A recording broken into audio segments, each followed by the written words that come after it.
जी चर्चा होती। आज स्पीकर महोदय, मैंने देखा आज आपने अजय दत्त जी को पूरा समय दिया है।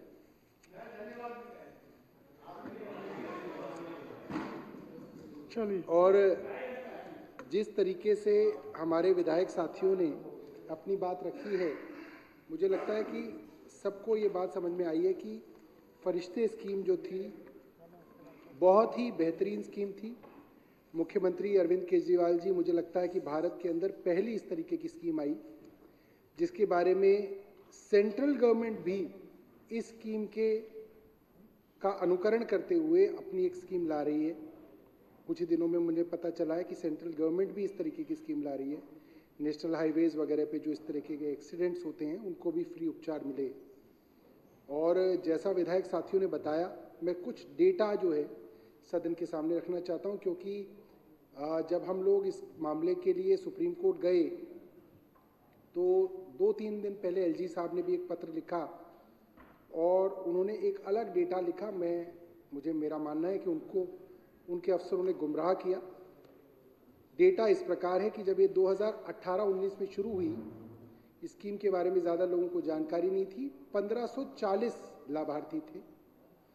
जैसे जैसे अवेयरनेस बढ़ी, सरकार ने एडवर्टीजमेंट की, कैंपेन्स चलाई, 19-20 में ये संख्या 4419 हो गई।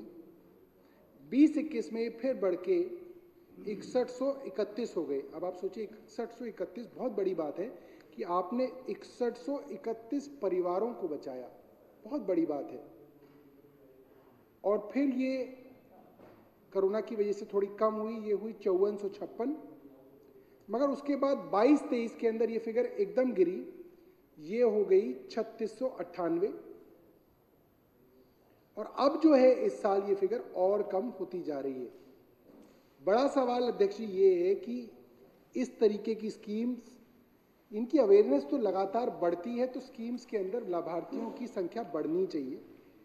ये लाभार्थियों की संख्या घट रही है। और इसके अंदर जो सरकार ने प्राइवेट हॉस्पिटल्स को इलाज के लिए रिइंबर्समेंट्स किए, वो भी जो है लगातार जो है इस स्कीम के अंदर घट रहे हैं। मैं आपको बताऊं, जब ये स्कीम शुरू हुई तो इसके अंदर सरकार का खर्चा हुआ 2 करोड़ 74 लाख, बढ़ के पहुंचा 9 करोड़ 39 लाख, फिर बढ़ा 9 करोड़ 47 लाख, और उसके बाद से ये स्कीम घट के 5 करोड़ 95 लाख, फिर 4 करोड़ 85 लाख, और इस बार और मुझे पता चला है कि अब तक इस साल करीब 2 करोड़ रुपए ही सरकार ने प्राइवेट हॉस्पिटल्स को दिए हैं। अध्यक्ष जी, एक चीज़ तो ये कि प्राइवेट हॉस्पिटल्स बहुत ज़्यादा इंटरेस्टेड नहीं होते इस तरीके के लोगों का इलाज करने के लिए, क्योंकि गवर्नमेंट उनको डीजीएचएस रेट देती है, सरकारी रेट देती है। जो उनका खर्चा होता है अस्पतालों का, जो प्राइवेट बिल होता है, उससे ये लगभग आधे से भी कम होता है। अस्पताल भी बड़े बड़े इंटरेस्ट नहीं लेते हैं कि वो फरिश्ते स्कीम के अंदर मरीजों को देखें, क्योंकि बड़ी बड़ी न्यूरो सर्जरीज, ऑर्थो सर्जरीज इसके अंदर होती है। कई बार मरीज महीने महीने भर तक अस्पतालों में रहता है। तो सरकार की एक कंसिस्टेंट कैंपेन की वजह से ये लाभार्थियों की संख्या बढ़ी।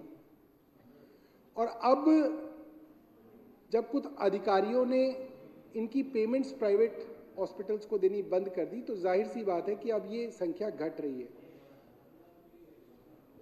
करीब 1 महीने पहले की ये घटना है। 3 दिन तक अखबारों में छपा अध्यक्ष जी, 3 दिन तक। और उस अखबारों में ये लिखा हुआ था कि पंचशील पार्क के पास कोई 30 साल का युवक करीब रात को 9 बजे मोटरसाइकिल से टकरा गया। वो मोटरसाइकिल पे था, उसकी मोटरसाइकिल फुटपाथ पे टकराई, वो वहां पे गिर गया। घंटों तक वो वहां पड़ा रहा। लोगों ने फोटो खींची, लोगों ने उसकी वीडियो बनाई, मगर कोई उसको अस्पताल नहीं लेके गया।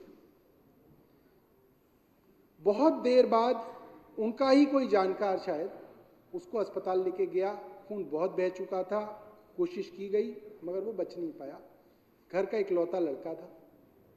अब ये भी नौकरी लगी थी, घर के अंदर खुशी थी कि चलो जवान लड़का नौकरी पे लग गया, अब माँ बाप का सहारा बनेगा। आप सोचिए, एक जवान बच्चा शहर के बीचों बीच पंचशील पार्क की क्लब के सामने रोड पे खून बहने से उसकी मृत्यु हो गई। 30 साल का लड़का था। और हालात ये थे कि बता रहे हैं कि उसका जो मोबाइल था और उसका जो कैमरा था उसके बैग में वो भी कोई उठा के ले गया। इस तरीके की मुझे ऐसा लगता है कि अगर 6,900 तक ये फिगर गई और ये आज 3,000 कुछ हो गई तो करीब करीब 3,000 मौतें तो ऐसी हैं जिनके खून से इन अफसरों के हाथ रंगे हुए हैं। इन्होंने मर्डर किए हैं दिल्ली की सड़कों पे। और मैं मीडिया के बंधुओं से भी ये कहना चाहता हूं कि आप एक मृत्यु हो जाए, आप उसके लिए 5 दिन तक सरकार से सवाल पूछते हैं। यहां पे हजारों बच्चे जवान, पता नहीं किसका बच्चा होगा, किसकी बेटी होगी, किसका भाई होगा, किसका बेटा होगा, वो जवान बच्चे सड़कों पे गुजर गए और आपने उनके पैसे तक रोक रखे। आप सोचिए कि किस हद तक जो है गिर गए। अध्यक्ष जी, मैं नया एमएलए बना था, मुझे पता है उस वक्त मीडिया उस वक्त दिखाता था चीजें, डरता नहीं था। मैं नया विधायक बना, हमने कहीं पे पानी की लाइन डलवाने के लिए शुरू किया, काउंसलर दूसरी पार्टी का था, उसने जाके काम रुकवा दिया। हमने अगले दिन पूरा गांव इकट्ठा कर दिया वहां पे कि ये काम रुकवा रहा है, और फिर उसकी हिम्मत नहीं हुई काम रुकवाने की, वो काम चला, बिना परमिशन के चला। ये पब्लिक की ताकत होती है कि आप अगर पब्लिक का काम रोकेंगे तो सारी पब्लिक आपके खिलाफ हो जाती है, सारा समाज आपके खिलाफ हो जाता है कि आप काम कैसे रोक रहे हैं। ये हालत थी हमारे समाज की 2013-14 में। आज हम 2023 में खड़े हैं अध्यक्ष जी। ये बड़ी हैरानी की बात है, जनता के कामों को खुलेआम रोका जा रहा है। आतिशी बता रही थी आप, जल बोर्ड के काम है, विधायकों ने मेहनत कर करके एस्टीमेट बनवाए हैं, टेंडर हो रखे हैं, पैसा नहीं दिया जा रहा, काम रोके जा रहे हैं। पीडब्ल्यूडी के अंदर काम रोके जा रहे हैं, हेल्थ डिपार्टमेंट के काम रोके जा रहे हैं। मैं चाहूंगा मीडिया के साथियों से कि कम से कम इसके ऊपर कुछ दिनों तक तो स्टोरीज कीजिए। अपना ये माइक कैमरा ले जाइए ना इन अफसरों के पास, इनसे पूछिए कि किसके आदेश में इन्होंने जनता के काम रोके। एक तो ये।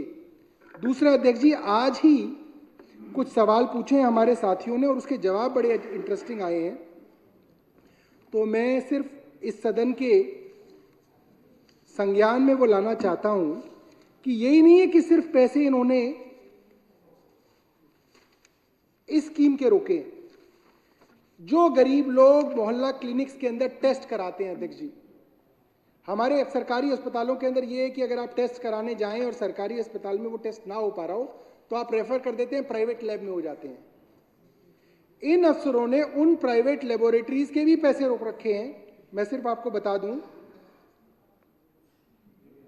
एजिलस डायग्नोस्टिक के इन्होंने 17 करोड़ 73 लाख रुपए रोक रखे हैं। मेट्रोपोलिस हेल्थ केयर लिमिटेड के इन्होंने 3 करोड़ 13 लाख रुपए रोक रखे हैं। अब अध्यक्ष जी ये बताइए, अगर आप 2 कंपनियों के 20 करोड़ रुपए रोक लेंगे तो वो टेस्ट कैसे करेगी?